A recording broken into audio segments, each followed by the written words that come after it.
For example Meesa Madhavan എന്ന് പറഞ്ഞ cinema 2002 ഇറങ്ങുന്നത്. മീശമാധവന്റെ ജോലി എന്താ? മീശമാധവൻ ചക്ക മോഷ്ടിക്കും, കിണ്ടി മോഷ്ടിച്ച് അപ്പുറത്തെ വീട്ടിൽ കൊടുക്കും, ഇവിടുത്തെ വലിയ വട്ടക എടുത്ത് അവിടെ കൊണ്ടുപോയി കൊടുക്കും, ഇവിടുത്തെ ചെമ്പൂരിൽ എടുത്ത് അവിടെ കൊണ്ടുപോയി കൊടുക്കും. ഈ കൊടുക്കൽ വാങ്ങൽ പരിപാടിയാണ് പുള്ളി ചെയ്തുകൊണ്ടിരിക്കുന്നത്. പക്ഷെ പുള്ളീനെ വീട്ടുകാർക്കും നാട്ടുകാർക്കും ഭയങ്കര ഇഷ്ടമാണ്.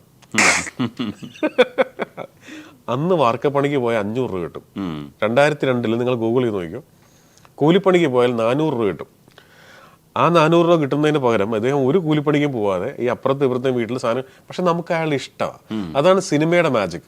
ഇപ്പൊ കളിക്കളം എന്ന് പറയുന്ന സിനിമയിൽ മമ്മൂക്ക കൊള്ളയടിക്കാൻ നടക്കുന്ന ആളാണ്. ആ കൊള്ളക്കാരനെ നമുക്ക് ഇഷ്ടമാണ്, നമ്മുടെ നായകനാ അല്ലേ? പേഴ്സ് പോക്കറ്റ് അടിക്കുന്നവൻ ഹീറോ ആണെങ്കിൽ അവനെ നമുക്ക് ഇഷ്ടമാണ്. ജീവിതത്തിൽ ഇഷ്ടമല്ല. ജീവിതത്തിൽ നമ്മുടെ ഒരു ചെറിയ കാര്യത്തിൽ പോലും നമ്മൾ അത് കോംപ്രമൈസ് ചെയ്യാനോ വിട്ടുവീഴ്ച ചെയ്യാനോ അങ്ങനെ ഒരുത്തം വരുമ്പോൾ അവൻ കള്ളൻ എന്ന് പറഞ്ഞ് മാറ്റി നിർത്തും. പക്ഷെ സിനിമയിൽ നമുക്ക് ഇങ്ങനെ കാണാൻ ഇഷ്ടം, പെട്ടെന്ന് ഒരുത്തിന് കാശ് കിട്ടുന്ന കാണാൻ ഇഷ്ടമാണ്. ഇല്ലേ?